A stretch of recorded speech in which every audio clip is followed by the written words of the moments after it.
Hello, everyone. My name is Gil, and today I'll be giving you guys a presentation on why you guys should run. I'm going to talk about how running has helped me. Um, I began running, I want to say a couple of months ago, starting in August, and this all started due to me creating a competition with my friend. Growing up, I was a bigger kid, and I was always afraid of running. It was also something I was just not very comfortable doing. So I always dreaded it in middle school when we had to run the mile or the 40-yard dash or any kind of exercise. To be frank, um, but yeah, I began working at Nike a year ago, and I created some strong friendships through that. And one of my buddies actually was telling me how running has affected his life, how he was able to lose weight, and he feels a lot healthier. And me being a competitor, I said, "Oh, I could probably beat you." Um, it was very difficult actually.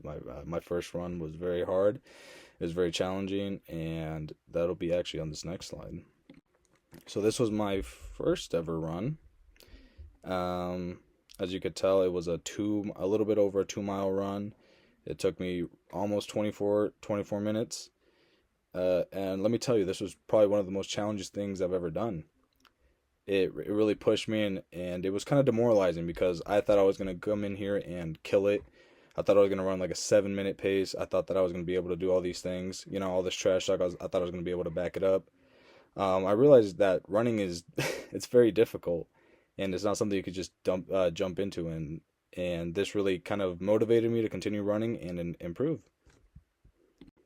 So, for the history of running, it's kind of a survival trait, kind of like breathing. So it was made due to necessity. So we could look back at our primal relatives as they ran from their prey, and they later perfected it and used it for hunting. Now, for the sport of running, it was invented in 776 BCE in ancient Greece. And during this time, Greece had professional runners that would deliver messages.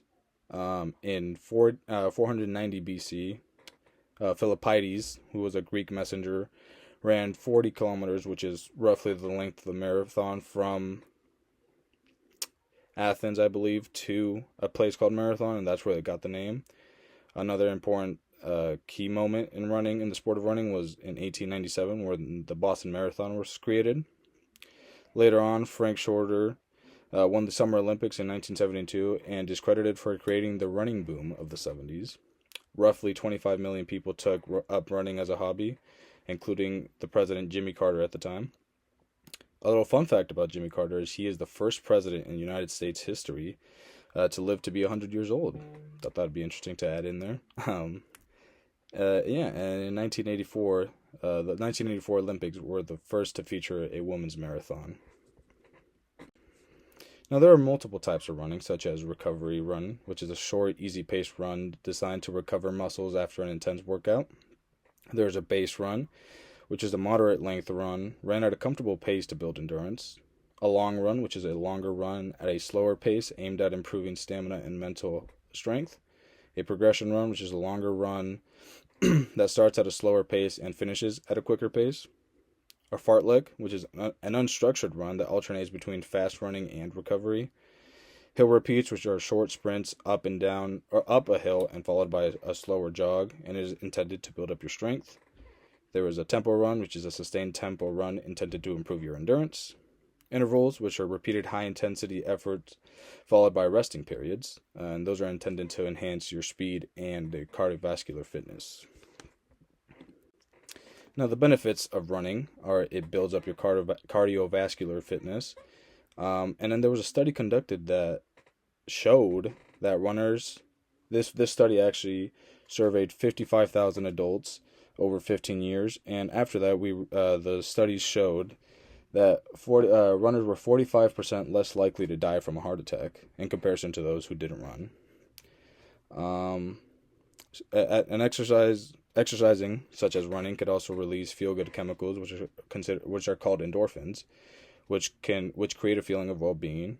Running could also maintain and improve bone density.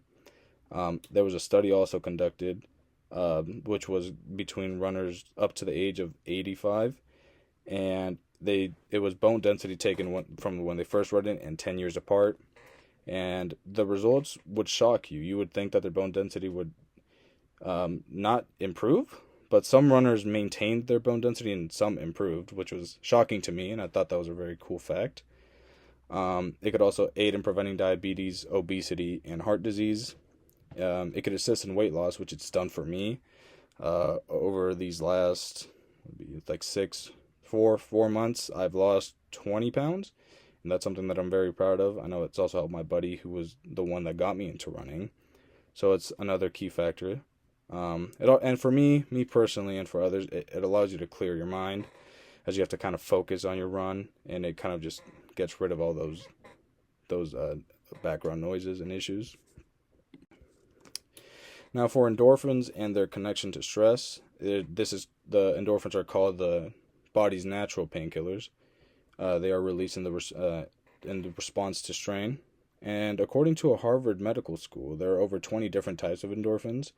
And endorphins are released when we laugh, fall in love, have sex, or when we eat something that we enjoy. They also lower cortisol levels. So you could see why it is important to work out and run, because that allows for endorphins to be released, which are feel-good chemicals. Now, for my tips for running and how to get into it, I recommend buddying up, so getting a friend, getting someone to run with you. Make it a part of your schedule, so build a routine, a habit to run. You know, it could be a short run, it could be a longer run, it's really up to you, but just getting that habit of running every day, or every other day, whatever you want to do in your routine. Get good running shoes. As I mentioned before, I work at Nike, so I've been able to get some good running shoes, but you obviously don't want to run in a boot or something that's flat-footed. Stretch. I always stretch for like 5 to 10 minutes before I run.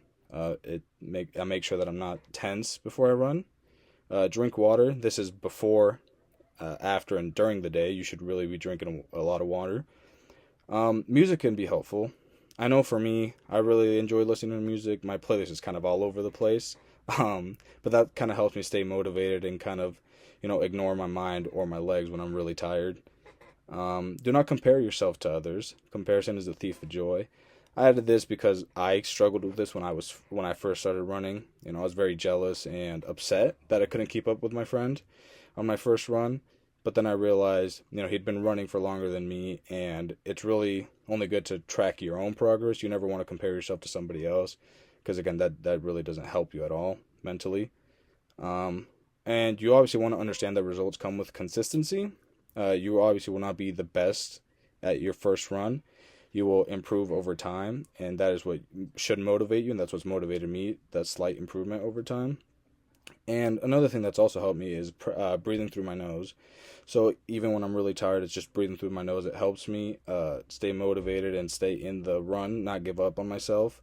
And it is challenging, but it really helps in the long run. And then here are my references.